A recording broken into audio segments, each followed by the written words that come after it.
మన దేవుడు మనల్ని కలవరం లేని వారిగాను, భయం లేని వారిగాను చక్కగా నడిపించబోతున్నాడు. పరిశుద్ధ గ్రంథంలో నుండి 23వ కీర్తనల గ్రంథము 2వ వచనం మనం చూసినట్లయితే, పచ్చిక గల చోట్లను ఆయన నన్ను పరుండ చేయుచున్నాడు, శాంతికరమైన జలముల యొద్ద నన్ను నడిపించుచున్నాడు.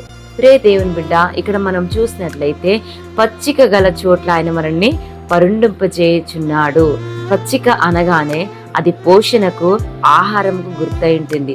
ఇహలోకపరమైన ఆహారము కాదు, కానీ మరి విరిగి నలిగిన నీ ఆత్మకు అది చక్కటి పోషణగా ఆయన వాక్యము పనిచేయబోతుంది.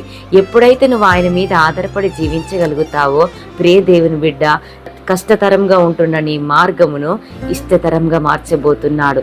ఈ దినము ఇటు వాగ్దానం మనందరి పట్ల దేవుడు నిశ్చయంగా నెరవేర్చునుగాక. ఆమేన్. Praise the lord.